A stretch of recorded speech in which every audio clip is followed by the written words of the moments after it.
Okay, ladies and gentlemen, I am going to call the Town of Morristown Board of Liquor and Tobacco Control meeting to order. It is 5:30 Tuesday, January 21st, 2025. Do we have any agenda changes or additions? None. We have minutes to approve from December 2nd. And the chair is going to abstain, by the way. I was not there. I will move to accept meeting minutes of December 2nd, 2024. So I have a motion by Chris. Do I have a second? Second. I have a motion by Chris and a second by Richard. Do we have any discussion? Once again, I will abstain. I was not present at that meeting. All those in favor of the motion as presented, please say aye. Aye. That would be 401. Liquor license applications. We have a liquor license from Green Mountain Distilleries, LLC. I would assume, is Jason okay with this? That's a yes. Do I have a motion? I would move to approve the liquor license renewal for Green Mountain Distillers LLC, located at 2919 Lakeport Road. It's a third-class license. Okay, so I have a motion by Chris. Do I have a second? Second. A motion by Chris and a second by Richard. And when I asked a second ago if Jason was okay, that is Chief Luno that I'm referring to. Any discussion? Hearing none, all those in favor of the motion as presented, please say aye. Aye. That would be unanimous, Judy. Tobacco license applications. We have one application from Slim Point Incorporated. Do I have a motion? I would move to approve the tobacco license application for Slim Point Inc., located at 18 Bridge Street. It's a tobacco substitute endorsement. Second that. I have a motion by Chris and a second by Richard. Do I have any discussion? Hearing none, all those in favor of the motion as presented, please say aye. Aye. That would be unanimous, Sarah. And we have no catering requests, so I would take a motion to adjourn. I would move to adjourn liquor and tobacco control meeting. Okay, so I have a motion to adjourn, and it is 5:33. Second. Any discussion? Okay, so I have a motion by Chris and a second by Richard to adjourn at 5:33. Any discussion? Hearing none, all those in favor of the motion to adjourn, please say aye. Aye. That would be unanimous. Thank you. Thank you, Sarah. Judy, let me know when you're ready. All set. All set? Okay, so folks, ladies and gentlemen, welcome. I'm going to call the Town of Morristown Selectboard meeting to order. It is 5:33, Tuesday, January 21st, 2025. Do we have any changes or additions? No. Okay. We have minutes from January 4th, 2025. I would move to approve the minutes of January 4, 2025. I have a motion by Chris. Do I have a second? Second. So I have a motion by Chris and a second by George. Speed it up a little bit. Thank you, George. Do I have any discussion regarding the minutes? Hearing none, all those in favor of approving the minutes for January 4th, please say aye. Aye. Aye. That would be unanimous, Judy. Or Sarah, I'm not sure, is taking I notes. got him. Thank you. I stopped reading, but I can't. No, I got him. Go ahead. We have minutes from January 6th, 2025 to approve. So I would move to accept the minutes of the meeting of January 6, 2025. I think when this was first published, perhaps there was a few changes that have been made since. One was on page 4 of our packet, Leonard Wing's name is Leonard Wing, not Lenny. Under section 4, discuss capital project budget. about halfway down that paragraph, it says raise taxes equal to 0.2 cents, and it's actually 2 cents. And then later down in that page, Ron Stancliffe talked about roads and culverts, and then Tony Cody suggested increasing the tax from 2% to 4%. That should be 2 cents to 4 cents. So the percentage comes out and cents go in there. And those changes that have been made in our current copy have moved to approve those minutes. Okay, thank you, Chris. I have a motion by Chris and a second by Richard. By the way, the board should have the revised minutes in front of them. Any discussion? Okay, hearing none, all those in favor of approving the minutes from January 6, 2025, please say aye. Aye. Okay, thank you. New business. We have a guest with us tonight. Someone who I've seen on Zoom a couple of times, so nice to put a face. You're much taller in person than you are on Zoom. Get off of this torso. So this is Gary Holloway, and I'm going to let him introduce himself, but he's here to talk about a pre-application for downtown designation. Now that we have a regionally approved town plan, we are eligible for downtown designation, and so I'll let you take over from there. Great. Well, thanks for having me. Once again, my name's Gary Holloway. I'm the Downtown Program Manager at Department of Housing and Community Development, Division for Community Planning and Revitalization. So I work with communities across the state and help support their efforts. And one of the programs that I run is the Downtown Designation Program, which is why I've been invited here tonight.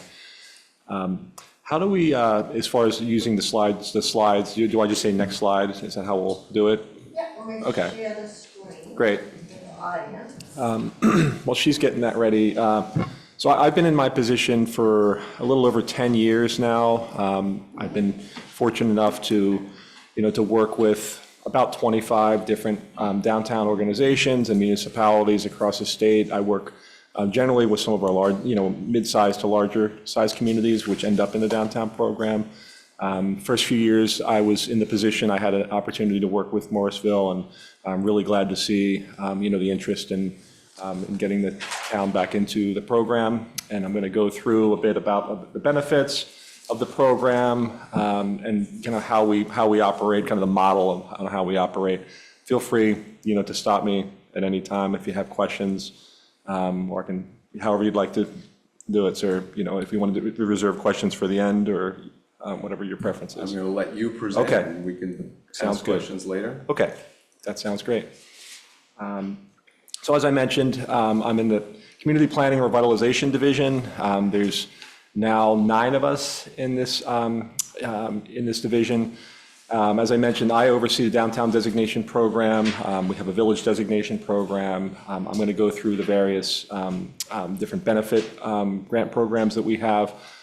We work closely with municipalities, nonprofit organizations like MAC, that are serving the capacity as a downtown organization for the municipality. And I do a bunch of other things outside of this work in terms of, supporting the creative arts sector, working with partners like the Preservation Trust of Vermont, the Vermont Council on Rural Development.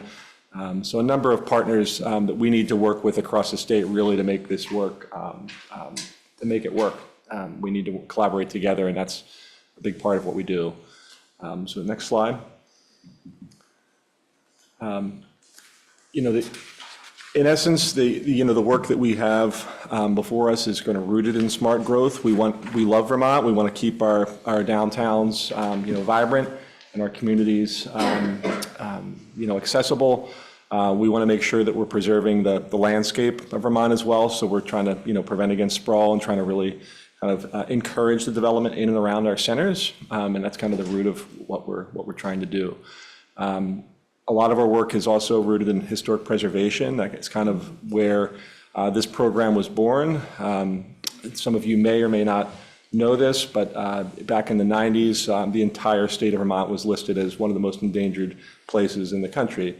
And it was because of, as we were seeing, the potential destruction of historic buildings downtown, there was an effort done by Paul Brune, the Preservation Trust of Vermont, and worked collaboratively with our agency, the administration at the time, to try to develop some programs that would help kind of protect our historic resources and our, the places that we really enjoy, kind of the quaintness of Vermont.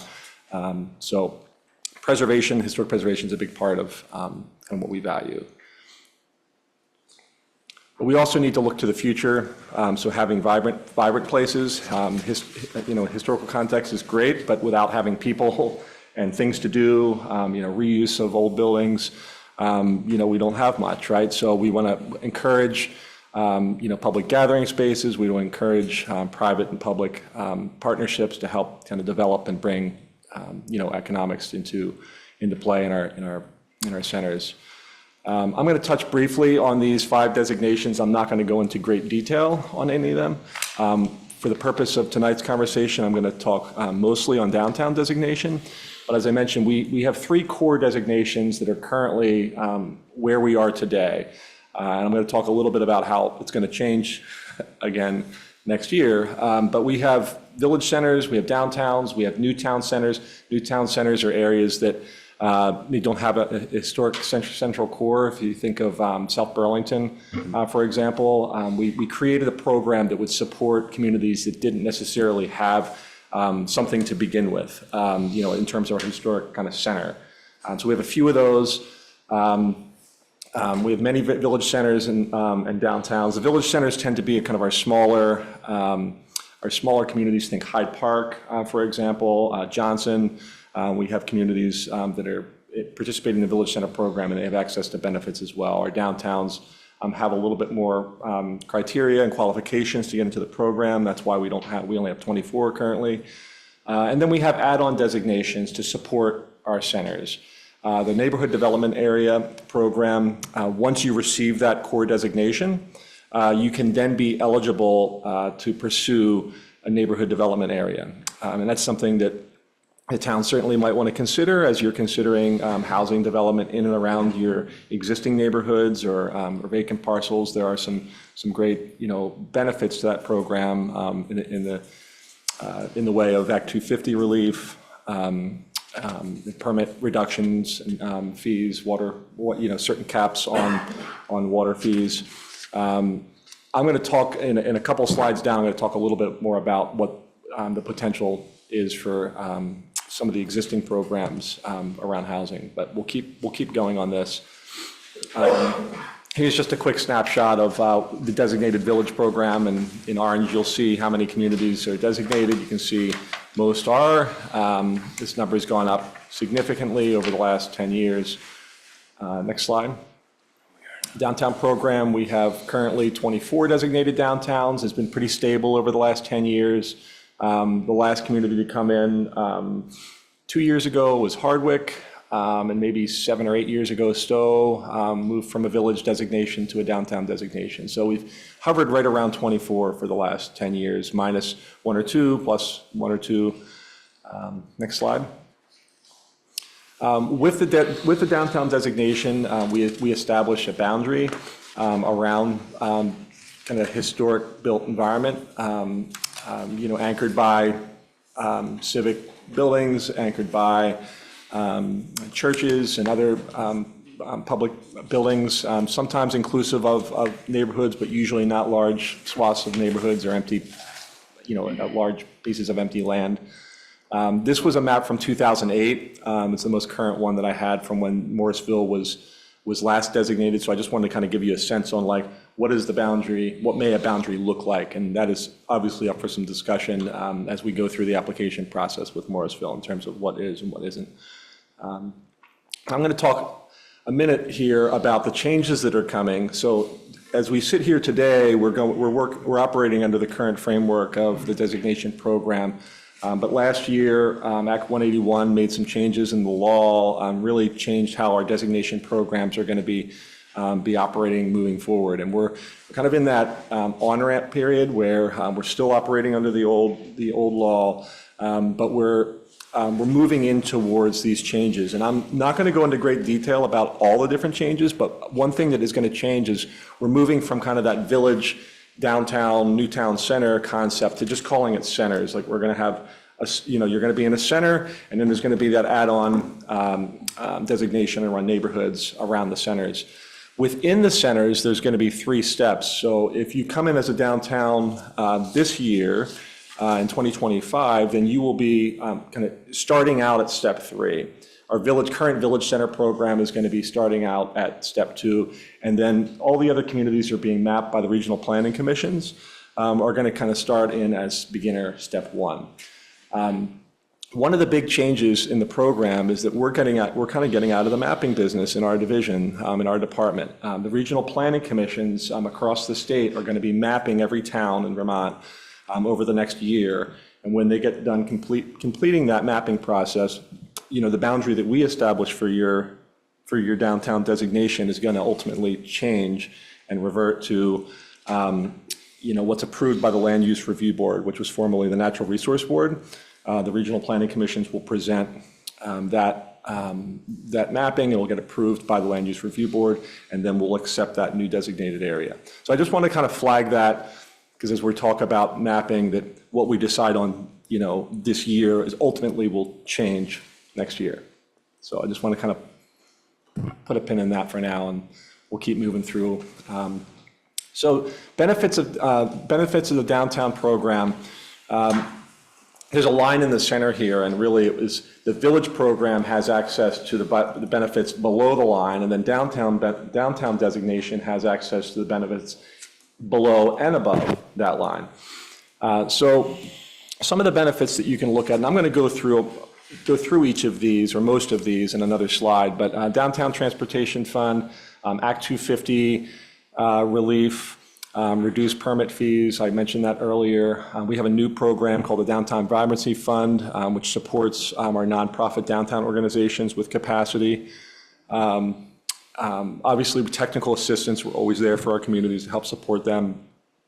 There's a number of other state grants, and through VTrans, through Agency of Natural Resources, through our department or agency, you get priority consideration for those grants that you might already be eligible for, but you're getting, because you have a downtown designation, you may get more points in the scoring criteria. When BGS, Building General Services, is considering locating state office complexes, or considering putting offices in downtowns or in your community, downtowns get priority consideration for that as well. And then a big carrot of the program is downtown and village center tax credits, and I'll talk a little bit about that in a minute. And then this slide just kind of shows you a spattering of some of the state grant priorities. Next slide. So I mentioned I'd circle back on housing. So currently, until January 1st, 2027, there is an interim Act 250 exemption for housing in designated downtowns. There is an encouragement to try to incentivize, as you know, it's going to be a big discussion this year at the State House, is what, how are communities adding infill housing or adding additional units to address the housing shortages we have. This is a like I said, it's an interim for the next couple of years where you can take advantage of this program. And if you go to the next slide, you'll see that there's a mapping tool that's available. If you type in, I don't have the exact web link, but it's Act 250 mapping. You can click into your community. Right now, you'll see that Morrisville doesn't have any exemptions because you don't currently have a designation. But when you do have a designation, you'd be able to type in an address, or if you want to look at a neighboring community, kind of see how it interacts. It'll give you a sense on those areas. Obviously, considering constraints around steep slopes and in riverbeds and whatnot, where you're not going to be able to build. But so anyway, that's existing now. But the neighborhood development area program beyond that is something that the town could look at to kind of continue getting some benefits for developing housing. So I'll keep going. It's enough on that for now. I mentioned one of the big carrots in the program is the Downtown Village Center Tax Credit Program. And I looked back, I had made some notes back in 2016 when we were talking about benefits to to Morrisville while they had the designation. And there was a number of years in a row where private property owners were applying for tax credits to fix up their buildings in town here. And so I wanted to kind of just point that out, that one of the benefits of the program is that property owners can apply if they have an income-producing property, so it could be a rental unit that they have, or it could be a commercial building that they own, or businesses could actually apply for the credits if they wanted to. This is to make code improvements, facade improvements, fire safety, a number of different things you can do to help support the historic buildings. It doesn't have to be historic, like dating back, it could be 30 years and be historic, right? So it doesn't have to go back, that far to be considered for the tax credit program. So just wanted to kind of put that out there. It's one of the few programs that we do have that go directly to benefit private property owners. And we're constantly trying to move the fund up because we have way more demand than we do have funding for every year. The Downtown Transportation Fund is a grant that the municipality would apply for. This is what I would consider kind of smaller, quick build projects, sometimes tied into larger transportation projects, but oftentimes you'll see this picture in Virgins. We were talking about this earlier on the tour, where private properties kind of collaborated with the municipality in Virgins. They had step-ups into each one of these properties that made it really inaccessible for folks. And so they made a ramp system so that you could access kind of this, this across the facades of a couple different blocks, couple different buildings. And they did this over the course of maybe 5 or 6 years to make it work. But they applied for the Downtown Transportation Fund. They were awarded. There was a little bit of match from the town. At the time, it was a 50% match. We've lowered it to 20%. And private property owner kicked in a little bit of money to help support the project that really worked out and paid off. So this is a popular program. Once again, I look back, and Morrisville once again participated in this program and applied for grants up to $100,000, it looks like, on some lighting projects, Portland Street sidewalks, Pleasant Street parking lot renovations, East High and Main Street, Copley Street lights, Bridge Street sidewalk extension. So a number of projects that kind of helped kind of create better accessibility in and around Morrisville, and better lighting and whatnot. So it's a great benefit to the being in the downtown designation program. Next slide. And yeah, here's a snapshot of just kind of some of the things you might be able to do with this funding. We have it up to $200,000 now annually with a 20% match. The Downtown Vibrancy Fund, as I mentioned earlier, this is a relatively new program. We're in our second year of this program. We have about $600,000 that we award across all 24 downtown organizations that are working collaboratively as part of that partnership in the Downtown Designation Program. The municipality partners with a downtown organization. And in this case, we award grant $25,000 to each of the participating programs to help support capacity, to help support their work around economic development and beautification and promotions of the downtown. It's been going very well. What we're seeing is our organizations move from relatively little staff to moving up to having a full-time director, or the ones that didn't have a staff are now able to hire a part-time staff. And they're able to kind of accomplish, many things within their work plans to help support the municipality and their efforts. Next slide. I'm going to talk a little bit about some of the things that how our program works. As I mentioned, I work closely with the organizations across the state, and we do a lot of, we have monthly meetings. We learn from each other. We learn what's going on in other communities, so we can kind of take that and consider it for our community.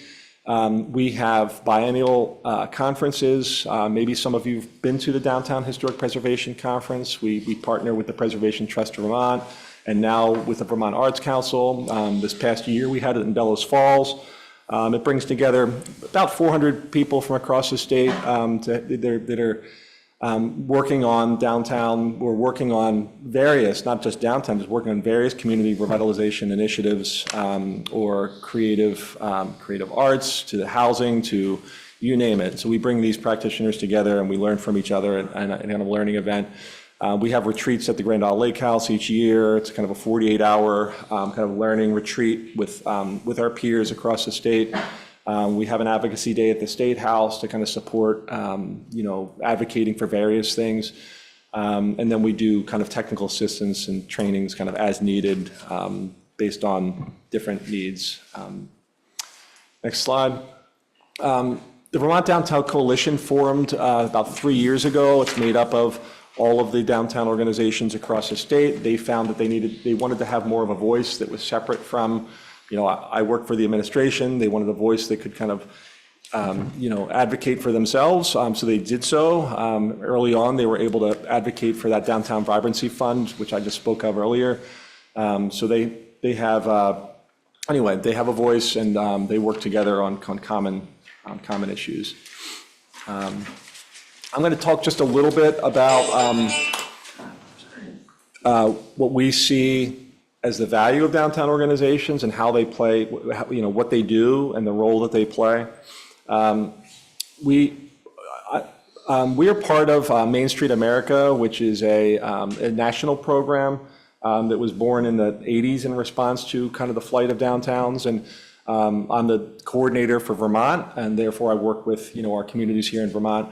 We take those concepts and we kind of apply them into our programs. And downtown organizations, there's a list of things here that you can see that they do, from supporting existing businesses to attracting new businesses, or attracting visitors, marketing the downtown, having events, doing beautification efforts, doing art installations, you name it. We wear a lot of different hats. It's not always easy work, but they're there to kind of help support what we enjoy about visiting in downtowns. Next slide.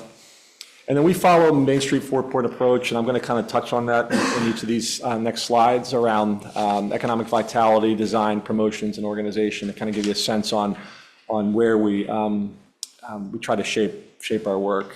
Next slide. So economic vitality, I mentioned a little bit about this. Strengthening existing businesses is always the most important thing first. We want to keep the businesses that we have, because it's harder to get new businesses than it is to kind of do what you can to keep the businesses that you have. So that's first and foremost. And then obviously looking at opportunities for vacancies and where we can, what kind of services or what kind of things are we hoping to have in our downtown that we have to shop somewhere else for or shop online for. It's a constant competition now with online competition for these retailers. So it's important for us to have someone go into bat to kind of support shopping local. I can go to the next slide. Design, working with the town on downtown transportation fund. Maybe they've done a survey of businesses and they've identified some needs that they see around safety or around accessibility that they could kind of identify projects to work on, or maybe even support the town in applying for. Oftentimes organizations will do that. Doing beautification projects. There's a number of things around the built environment that organizations can do to support. Promotions, doing marketing, doing retail promotions. I know you have a number of events down at the Expo, and you have, your art chair sales that Morrisville is pretty popular for. And so, yeah, whatever it is. And, what's your story? What's the story that you want to tell about Morrisville? We were talking about that a little bit on our tour earlier. You all have the Lamoille Valley Rail Trail, which is bringing a lot of new foot traffic. Like, how can you kind of draw them in and kind of support your local economy? So downtown organizations can play an important role in that work, in that effort. And then having kind of a backbone organization that can kind of think strategically and build those partnerships, and maybe look for grants when needed, and promote the downtown. So that's kind of the four pillars. I went through that quickly, but I just wanted to give you a sense for kind of how the Main Street four-point approach looks at kind of economic and promotional activities in downtown. Next slide. So now these next few slides are really into like the meat of like the downtown designation, and like what the town has to do to meet those, that criteria. And I know I understand that the goal is to come in for the Community Investment Board, hopefully in April, which means there's some work that needs to be done between now and then. So I want to kind of just go through this quickly, and then I'm happy to answer any questions you have. We've got confirmed planning process. I know that was something that was been in the works, and we got there. So that's good. And then you must also meet one of the following to kind of demonstrate the planning commitment, either adoption of a design control district, which I believe this is still in place, a design review district or development review board, or a local historic district is another way. And the last one's really kind of like form-based code, which doesn't necessarily apply to Morrisville that I'm aware of. Community reinvestment agreement, that's really an exercise more than is anything for our downtown organizations, our downtown stakeholders and our business owners and the municipality itself to say, we're getting designation because of X, Y, and Z. We're hoping to achieve, these things, and we're committed to doing that together. And it's kind of, you're designing kind of what that reinvestment agreement is together. Next slide. Obviously, having a municipal capital budget and program so you know where your investments are going around these kind of key areas, around public spaces, around wastewater and lighting and stormwater. Like, these are important things to kind of invest into our community, and we want to see that the municipalities have a plan in place and adopted. I mentioned the downtown organization, so I don't necessarily need to go into detail, but we want to see what's the structure of the organization. Is there a board of directors? Is there volunteers? Are there committees? Like, how is it, is there staff? How is this set up? What are the bylaws? How do they intend on operating? What's the budget? Those sorts of things, we're going to want to see that. So the municipality is going to have to say, like, whether it's MAC or it's someone else, this is the organization that we are, partnering with in this effort for downtown designation.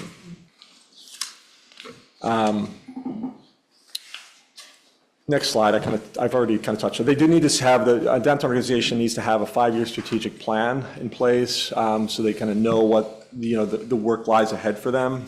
It doesn't have to.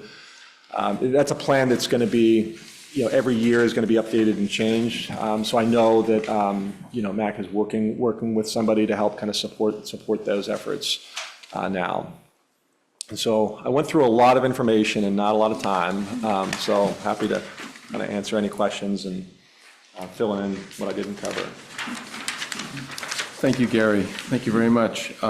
Yeah, I've heard you give this presentation 3 times, and there is an awful lot there to chew on, for sure.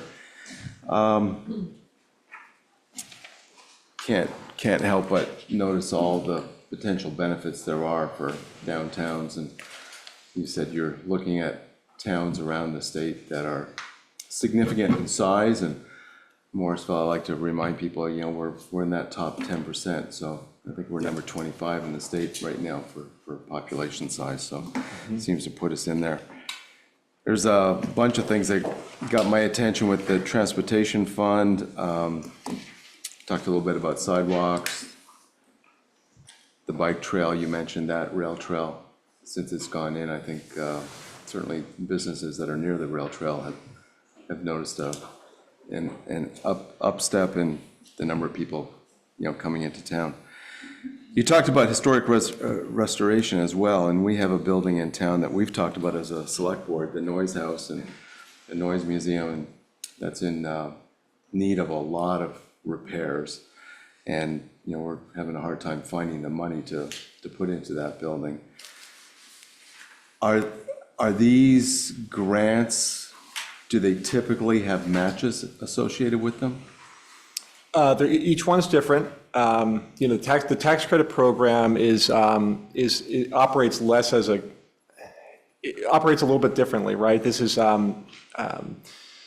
it's a tax incentive, so you have to have a write-off, right, to be able to kind of like benefit from it, or you can sell the tax credits to banks and insurance companies that need them. So there's no match, in the tax credit program. You apply, say I want to do a facade work and I want to put an elevator in, and and I, the sprinkler system, you apply for those, there's percentage that you get towards each of those. It's a little bit different. I'm not going to go into all that, but you say, I need $400,000 to do these various components, and you apply for that amount. And then say you receive that amount, then it's based on your kind of income taxes and how much you can use, and you can use it over the course of a period of time. Other grants are downtown transportation grant I mentioned, that's a 20% match. So usually we see that in the form of directly from the municipality, but in some cases it can be from something else that you can use to match it. It's state money, so you can't use other state money to match state. So each grant program operates a little bit differently. Most, require some sort of a match. One grant I didn't mention that, you're eligible to apply for right now without having the designation, but by having the designation, you'll get a priority consideration is municipal planning grant. The town could apply for a municipal planning grant. Those are, I think, 10% match, if I remember correctly, that are going to be due soon. But you can use those for a variety of different things. You're competing against other towns in your region. And Lemuel, LCPC may have a better idea on other communities that might be applying, but that's a good source of funding that maybe you've used before. It certainly could be used to apply for help you apply for a designation. Say you get the downtown designation, you're like, really, we want to go ahead and let's keep it going. Let's apply for neighborhood development program. Then you could apply for a municipal planning grant to help you with that, right? To help with those efforts to get you there. So I definitely wanted to flag that program so you were aware. So last thing, in Morrisville, we have a board of trustees as well as a select board. Right. Is there a need for those two governing bodies to coordinate the application? I guess let's just start with that. Do the trustees have a role to play in that? I may defer to someone else in the room on that. I know, Tasha, you're here in the room here, if you might want to speak to that, or. I would encourage collaboration with the trustees, Right. for sure. I think that, just a couple of things, and for the record, Tasha Wallace, you want me to come up to the? Might be good, yeah, just so. Hi, for the record, Tasha Wallace, Lamoille County Planning Commission. Just for some background, in addition to serving at the Regional Planning Commission now, I've actually served on the downtown board in 4 different capacities, and I would encourage you to work closely with Gary. The board really, when it's looking at boundaries, takes the staff recommendation on the boundaries very seriously. Gary had mentioned that next year, the regional planning commissions will be updating our land use maps. I want to be absolutely clear that our regional land use map is based on working with the local communities. And we would want to work with the trustees and the select board going forward in developing any changes to the boundaries. But I think it's really important that you get this designation and get it in place, so then when we start talking about maybe expanding the boundaries, there's a base. It might be harder to go to the land use board and say, hey, we want this fabulous big downtown in Morristown, but they don't have a designation yet. That would not, I think, be very successful. So I would just encourage you.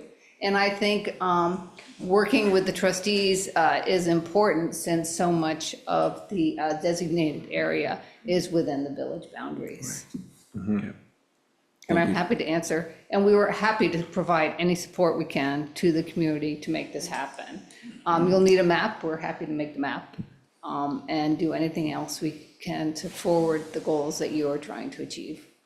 So, Thank you, Tasha. That was one of my questions, is the technical assistance here. I mean, there's a lot of work to be done, and, whether it's, coordinating with the MAC board, with Gail, as our community development director, where does the other technical assistance to help us get to where we need to be come from? We have helped many of the communities in Lamoille County achieve village designation and downtown designation, and we're happy to help this community as well. On certain economic development things, you might reach out to Lamoille Economic Development as well, but we are really in the planning business, and we can put together a lot of materials to be of assistance. And I know that the board does take this concept of a core in the community that are really interested in a vibrant, developed community. And Gary mentioned about that Morristown had taken advantage of tax credits in the past, but didn't really talk about the properties. But you look at the Arthur's Building, the redevelopment there, that relied heavily on tax credits, and that made a huge difference. The Union Bank has used tax credits. The Power Play Building has used tax credits. And so some of the more attractive buildings in the community have really found those tax credits to be helpful. And especially so often when you're rehabbing a building, the code compliance comes into play, and it's really nice now that there are tax credits for those code compliance elements of rehabilitating the building. So yes, we're happy to help. I have a couple questions. Yeah, Chris, go are you ahead. done? Yeah. What's the timeline on acquiring this? I mean, we absolutely need it, so what's our timeline and how Yeah. can we acquire this? So what was formerly known as the Downtown Development Board is now the Community Investment Board. And that board now meets 4 times a year. So when talking to, town staff and MAC and the folks who've been working on this, they were aiming to get onto the April agenda. Now, whether, I don't know if that's possible or that's doable. If it is, we can do that. But the next board meeting after that won't be until the fall. It will be September. So I think that's kind of the time frame. You can come in in the fall, or you can come in the spring. Really just depending on how far along you can get the application. I know you've had, there may be a need to have LCPC step in and help with a couple components. I know you lost a staff, and so that might be something that's necessary. But it seems like a lot of the components are kind of either in place or in motion. But only you all can really answer that in terms of meeting that April. We need to have by the first Monday in April, we would need to have a complete application to meet that April 4th Monday in April board meeting. And then my other question is the money question. Yeah. And I will say I'm manager of the Morrisville Farmers Market, and I'm going down for SNAP appreciation to beg for money from the SNAP program, which is a federal program, but there's also a local version that got cut last year because of budget cuts, the Crop Cash Plus. What percentage of the grants that you're talking about are state tax money, and what percentage are federal? And do you have any anticipation with our election from yesterday, how that might affect money?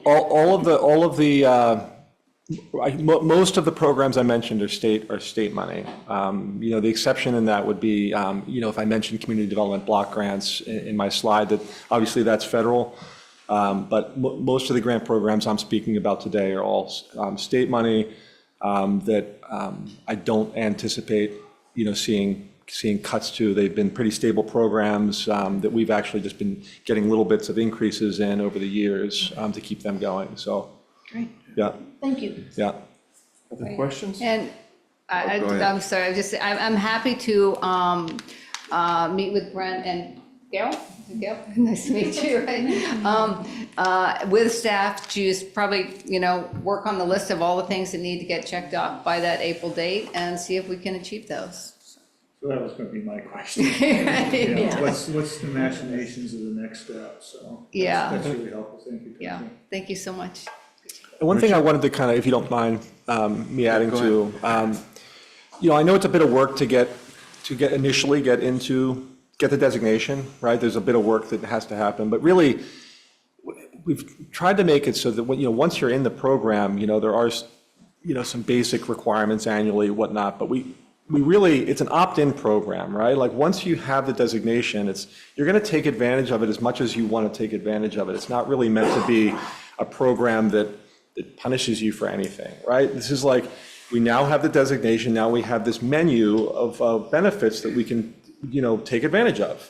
That's really the idea behind it, not to create something that it's difficult to keep up with, and it's really just, we're providing support, you're giving us a little bit of, we have downtown reinvestment stats, I didn't mention, but we get those annually, jobs gained and lost, businesses gained and lost, how much public and private investment, that sort of thing. So we do have some basic kind of expectations, but nothing that I think would be too difficult to keep up with from an administrative standpoint. So I wanted to just mention that. So like, how much work is this going to be? It's once you're in, it's really not that much work unless, how many grants do you want to apply for? I mean, it's that kind of thing.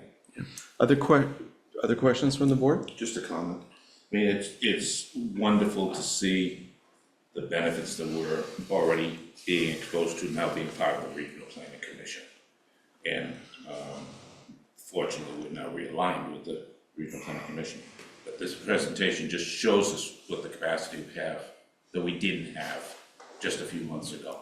And I'm very appreciative of your presentation and the fact that we now have Tasha's help and resources that are going to make significant changes in the town of Morristown. So, thank you. I echo what George said. It's fantastic. Good opportunity for us to take advantage of. Go ahead. Is there anybody else up there? Yeah, we're all set up Hey, here. I'm Mike Jansen. I own a pizza on Main. Thanks for coming down. I did a little research. I've seen you've been in this about 20 years. Anytime projects, there's three things, right? Resources, right, which is usually money or people, schedule, right, and scope, right? So when I look at this, whatever we need to get done by April 30th, April 1st, I'm sorry. From what I understand, we've gone from 92 to 248 designated villages in 2005. So to me, you've done this before, right? It shouldn't be too hard to kind of say, hey, you got to do these 8 steps, which I read, right? This takes you from about this much amount of time, and we can backfill and make sure that we hit our date, right? Because we don't want to go to September. Second thing I'm trying to understand too is, as I read some of this stuff, so we have 248 villages, and you've already mentioned that funding is kind of, I can't put the numbers together here, guys, right? So like, for instance, you said you put 41 million with tax credit alone, and this is, I don't know, document, maybe it's not your document, but it's about the designation. And if I divide that by 248, it's about $120,000, that's it, right? If I do the active programs, right, it's how much money, right? There's not really a good way, because you talked about them, you did a nice job about talking about them, of all these different grants. You know what I want? I want a one-pager that basically says, here's all these grants, and here's how you get applied, and here's it probably exists somewhere. I imagine it does. So that from a team perspective, Morristown can start to take these different avenues and start to plug and play. I'm also interested in understanding, since this has been around since 2003, I think it was. Who's done it right? What did they have in place? What were the resources? What were some of their challenges that we could go out and then do that? This isn't rocket scientists, right? So I hope we don't have watchdogs watching sheep, right? You know what that means, right? Right, where we got all these layers that really don't need to happen, right? I understand about alignment, right? I've run projects over $50 million, right? So what I really want to see is how are we going to help this group that may not have project management experience start to put the pieces in place so that we hit our dates, that we scope it out the right way, and how does this money all get funded? I can't still see, like what, let's say Hardwick, I'm making this up, I'm just making. So Mike, I'm going to give him a chance to I know, but I answer. just want to, because I'm going to done and I'm going to shut up. Hardwick, right, let's say they were like a good one. Like, what did they do? How did they get about, how did they go about these pieces? Because these processes, if they're 20 years old, they should be pretty clear cut, right? I would think. And it sounds like that there's money out there that people are having a hard time to get to. And how do we get to it, and how do we make a difference in our community? That's all I'm looking for. Thank you for Thank you, your Mike. service. No, I appreciate that. There's a lot to unpack there. Education. I mean, you only know what you know, right? So, I mean, I think, I look at it as like it's a team sport, right? So there's a select board here, there's a town manager here, there's an economic development staff person here. So I think getting on the same page with what's out there, but there's also private property or business owners that may not be aware of things. Caitlin Corkins, who oversees the Historic State Tax Credit Program, she's more than welcome to come into this community with property owners and do with something similar just on the tax credit program. Like, here's how you take advantage of it. Now would be a good time. Applications are due July 1. If you come in April, boom, those property owners can take advantage of that. Not every one of those communities that you mentioned, 248, is participating every year, right? I don't know what the percentage is, but they're not all applying every year for that program, for example. But what we do know is it's been oversubscribed probably by 50 to 60% every year. Then we keep asking for additional money. We're trying to get it up again this year. That we know. But are there property owners that don't know about it? Absolutely, I'm sure. And that's it's a team sport. Let's let everyone know what resources are out there. I'm reminding this room today it's out there, but not everyone's in the room today. So I think it's just, we're happy to we're not holding any secrets. We want to make sure everyone's aware of the resources that are out there, whether it's municipal planning grants, whether it's tax credit money, whether it's transportation dollars.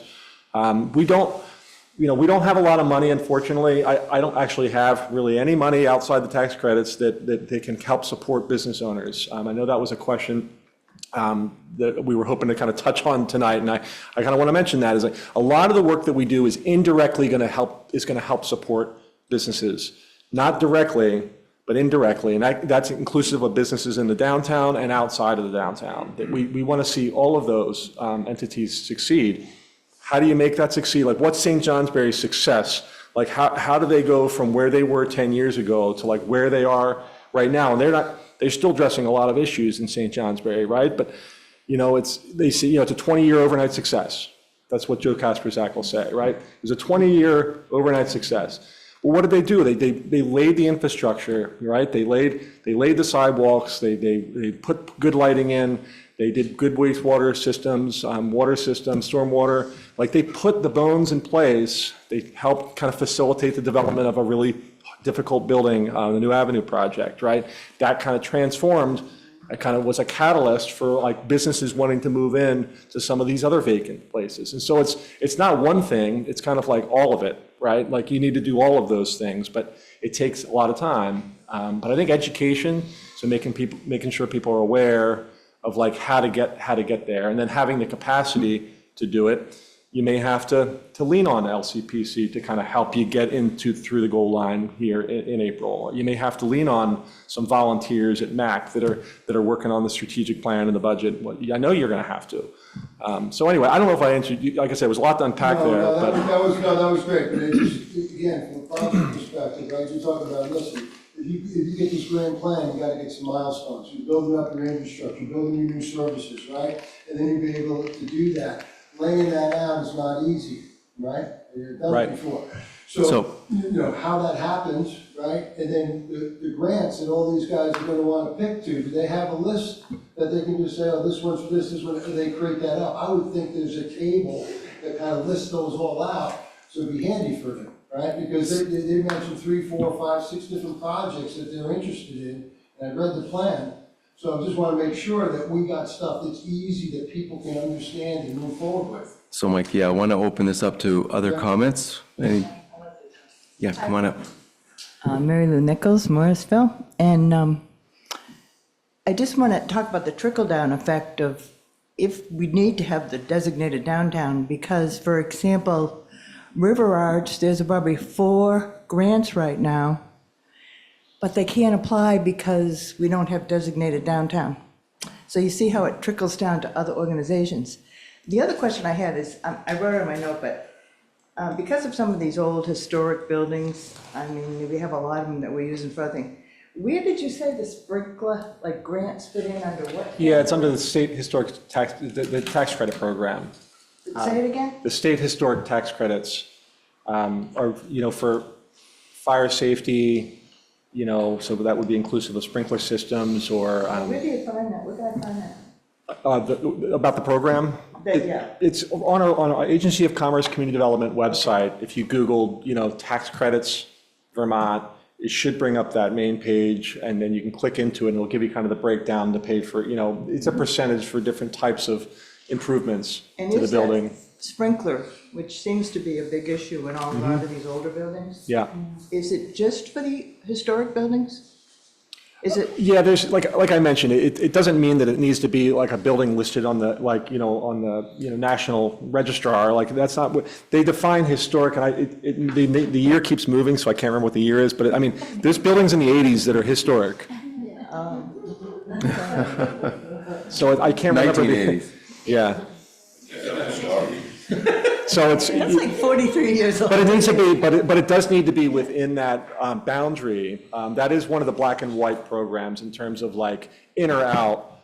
A lot of our grant funding doesn't need to be in or out, but that one does. It's like your property is either located within or it is not. So that, yeah. Thank you. Thank you, Mary Lou. And I'll just add that, Microphone? Just sorry. just so it can be on the record. Thanks. I'll just add that I think that Gary made a great suggestion to have Caitlin come to the community, maybe have a community event where business owners can ask questions about the tax credit program and the applications. Yeah. And I'm also happy to say that I'm happy to speak with anyone who wants to apply for the tax credit program. I worked with Paul Brune to create the life safety tax credits back in the day, and I also used to score a lot of applications. And it was pretty easy to tell who had answered the questions properly and who hadn't. So anyway, I'm just happy to help out on that front as well. And Thanks, Caitlin does a terrific job, like helping applicants through the process. 'Cause a lot of them have never done anything like this before. What's Caitlin's last name? Corkins with a C. Okay. And I would encourage you, like I said, July is the deadline, so don't wait till June to have that, have her come. Like, try to do that this spring if you can. Or right after you get the designation, maybe, something like that. But Thanks. So before we move on, any other comments? Go ahead. Evelyn Throne, Morrisville. Just kind of a question. I'm sure that there'll be some kind of community. I like the idea of the businesses coming together because in a group, so much gets done and so much gets delegated. The idea of, the sprinkler systems and all that in the buildings is great. I didn't hear much about the maintenance of the buildings and how that would help, because you can have a sprinkler system, but if the paint isn't there and this, and the building isn't sealed properly, and I see a lot of buildings around town that absolutely need that, and I don't know how they're going to do it, then the building will fall down with the nice sprinkler system inside of it. So that wouldn't be good. Right. So, and I'd also like to encourage just the board and everybody to think about trying to maintain the character and working with you guys to maintain the character of a town, because that's what it draws people in also. So. Thanks, Evelyn. Go ahead, Chris. So,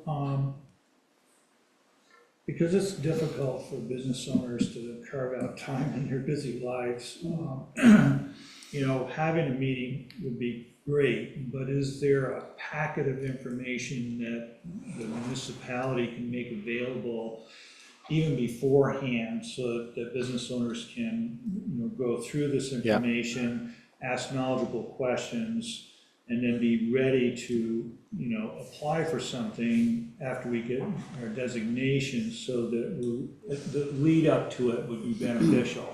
So that if they can't come to us, that in some way we can go to them and give them at least a packet of information to look at. you're speaking specifically to that particular program? Yeah. Yeah, for business and property owners. Yeah, I believe Caitlin has a webinar that she has that you could go to, and she may do it again this year. I'll have to talk to her.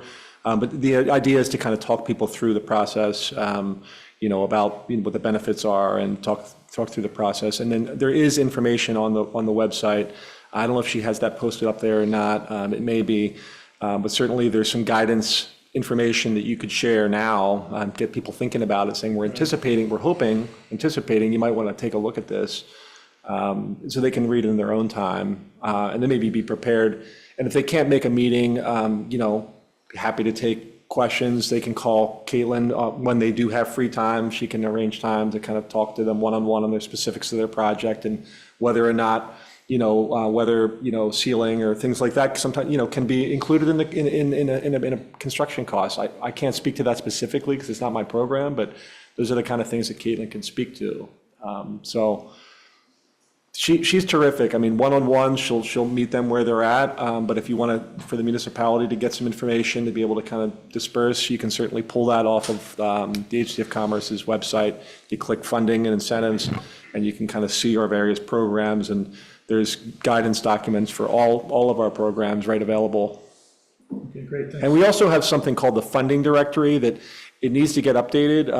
I was just going through it last week, and as you can imagine, people change positions, and so it needs to get new contact information, that sort of thing. But the general idea in the funding directory is that we have state programs and partner programs in there. It's not all inclusive, but has a pretty good list of the different types of resources that are out there, and that's also available in that tab, that funding tab on the agency website.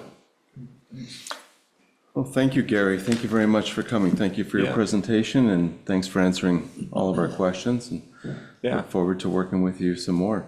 Yeah, I look forward to working with you as well. Thanks for having me, and hopefully we can get through this next few months and get Morrisville back into the program. Would be terrific. Nice. Yeah, we're excited to do that too. Yeah. So thank you very much. Okay, thank you.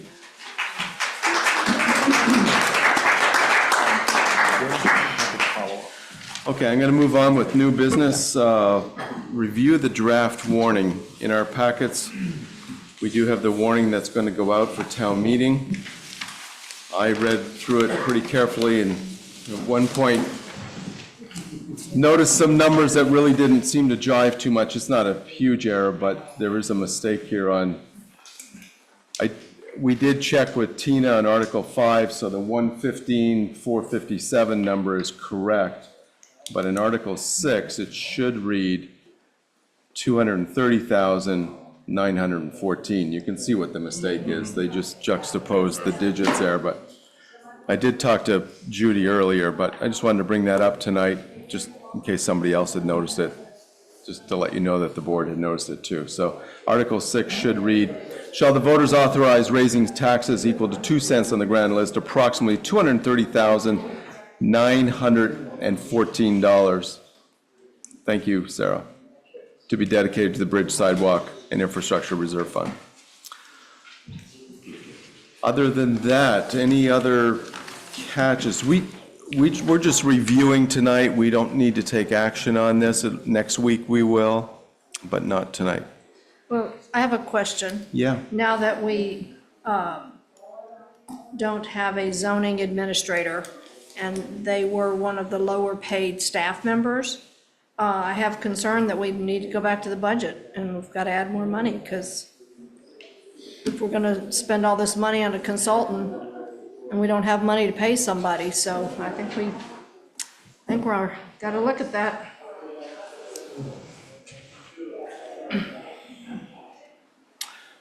Any other comments? Thank you, Laura. Okay, I'm going to move on then. Old business, we have nothing. Approve the warrants. Do I have a motion? I would move to approve the warrants. I have a motion by Chris. Do I have a second? Second. So I have a motion by Chris and a second by George to approve the warrants. Any discussion? All those in favor of the motion as presented, please say aye. Aye. That would be unanimous. Community comments. If there's community comments, please come up to the microphone and identify yourself. I have a question. My name is Tom Cloutier, Morristown. Where are we gonna get this money? I mean, that was a good thing. Where are you gonna get the money for the consultant and for the interim, or whatever you wanna call it, planning council, planning director and a zoning director? Where's the money in the budget? Yeah, I think, Laura's raised a good point, and probably don't have the answer tonight, but we've got a week to work on this. So these figures are gonna change. I don't know that, Tom. When will we know? Next week. Okay. Thank you very much.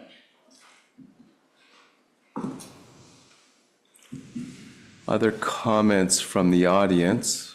I see one hand on Zoom. Go ahead. Thinking of Evelyn Throne, Morrisville, just thinking of this, one of my passions is having good lighting, which would keep things safe, but also be part of the Dark Skies Initiative so that we can actually see the stars better. And, it's, so I'd like to maybe see if that could be part of any of this town planning or any of work to have the lighting be downcast, sufficient but downcast, and perhaps less of it where possible. Thanks, Evelyn. Okay, I have one. Go ahead. Yes. Alexander, you're going to be up soon. Mary Lou Nichols, sorry. So all of these, it's wonderful having these people come, Gary Holloway and people from regional planning, because we get to see them and know how we fit in as a town underneath the umbrella.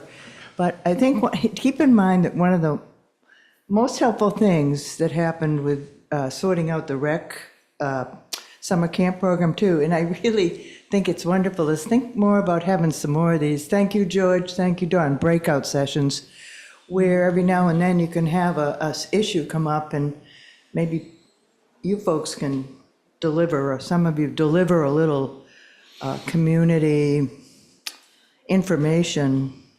Doesn't necessarily have to be, just talk to the businesses maybe, or people come and have the availability of some of the, I think most people in the town don't know what's going on. I mean, not because they don't want to, it's just because it's not on their dashboard. So bringing the stuff up and maybe having smaller little knockouts, that thing was great. You two did. I can't tell you how wonderful it was. So many people appreciated it. Thank you. Thanks, Mary Lou. Go ahead, Jerry. I just want to mention the concern about Identify yourself, please. Jerry Throne, Just for the record. for the record. The concern about the zoning administrator is a real one, but I think it's a minuscule amount, because when you look at what's in the budget for the zoning administrator, it's $70-some odd thousand. Where was it? Here it is. $72,675. When you divide that by 2,080 hours in a year, you come up with about $35 an hour. So if you take the 6.5 weeks that we were anticipating that maybe we would need the consultant, and figure $35 an hour, because it's 70 minus 35 leaves 35, then you're only looking at $9,100. That's the effect on the budget. Thank you, Jerry. For this year. Alex. We're not anticipating having to hire the consultant for more than 6.5 weeks. Alexander on Zoom. Hi, Alex. I'm not sure why okay, camera's working now. Alex here, Morristown resident. Meant to say this a few weeks back, but some things came up that dragged me away from my computer while I was on Zoom. I feel like there has been an issue related to budgets of false savings that just create more problems later on. I do have some concern that the cut to the library budget fits into that. And I also had previously been concerned also about especially the rec program, but I'm happy that that is back. And I'm happy that there's a plan to get some investment into fixing the roads and the sidewalks and getting back into a repair cycle, because I had been worried that there would be another year where nothing would be done and it would just continue to balloon because of concerns about putting the spending in this year's budget. Thanks. Thanks, Alex. Okay, any other comments? Okay, I'm going to move on to schedule. Although it doesn't say this on the front of your packet, I'll just remind the audience that next Monday, January 27th at 5:30, there'll be a special select board meeting, and that will be primarily to sign the warning. In February, we have 2 regular select board meetings planned right now, February 3rd and February 18th. So I'll just throw that out there. Other business? And just note that the 18th is Tuesday, that MLK got me.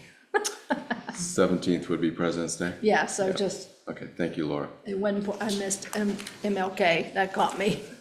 Other business? I don't believe we have any. I would entertain a motion to adjourn. So I have a motion by Chris, a second by Richard. Any discussion? Hearing none, all those in favor of adjournment, please say aye. Aye. That would be unanimous, Judy. Thank you. Thank you, Judy.